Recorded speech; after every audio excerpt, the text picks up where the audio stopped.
3 minutes on the clock, plus a 2-second increment per move. You're playing in the finals of the 2026 World Blitz Team Championship in Hong Kong. And, the pressure is just blinding. Oh, it's absolutely blinding. Right. Today, we're doing a custom-tailored deep dive into this wild game between chess giants Ding Liren and Hans Niemann.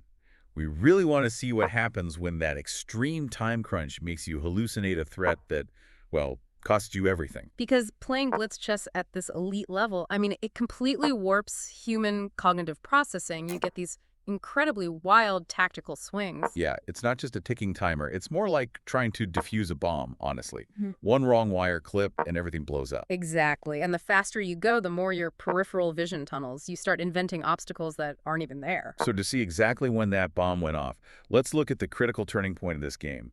We reach this really tense mid-game where Ding pushes a pawn to f4. Right, which puts a direct target on Hans's rook on g3. Which means Hans has to move it to safety.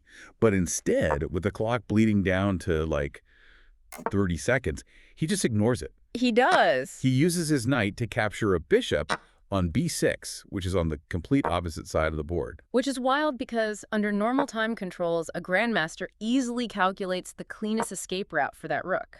The optimal defense there was to play his knight to f4 to block the attack and stabilize the center. Wait, I'm lost. If his rook is under direct attack, leaving it there isn't a strategy, it's suicide.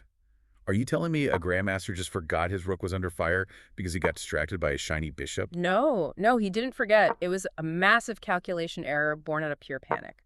Hans saw that optimal knight f4 move, but his fatigued brain simulated a few moves ahead and, well, he saw a ghost. A ghost? Yeah, he calculated that moving his knight to safety would leave it undefended, and he thought that would give Ding the chance to push a different pawn forward, exposing him to a really dangerous c5 check. Oh, wow. So this wasn't just a careless slip of the hand. It was a psychological trap. Hans hallucinated a phantom threat, which caused him to walk right into a real one. That is exactly what happened. Fear of what might happen completely blinded him to what was actually happening. Yeah. By taking on b6, it was suicidal.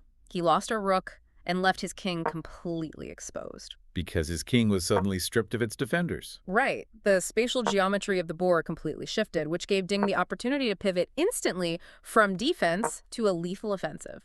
And Ding's reaction here is what really caught my eye. Once Hans makes that blunder on b6, his own knight is left hanging. Right. The obvious reaction is for Ding to just recapture that knight, take the material advantage, and just coast to a win.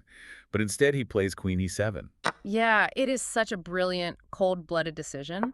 Ding realizes that in this open, chaotic position, prioritizing a mating attack over simply winning back a piece is the way to go. He's effectively saying, keep the knight, I'm cutting off your king. Exactly, and the pressure from that queen placement is just brutal, even though Ding actually misses a slightly faster checkmate sequence. What, he missed a faster mate? He did, yeah, involving rook f3. But it didn't matter because he maintains this relentless pressure. Hans is throwing out desperate moves, right? He tries a c5 check, he plays bishop d1. Trying to plug the holes in his defense? Exactly.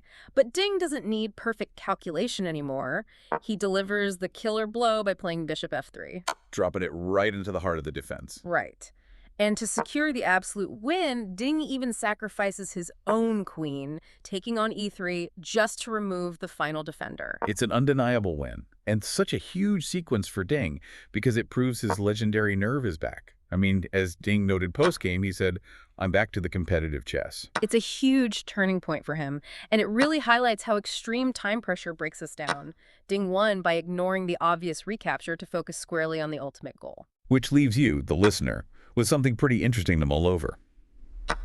If a world champion finds their ultimate winning form by embracing chaos rather than perfect calculation, how might introducing a strict artificial time limit actually improve your own creative problem-solving in everyday life?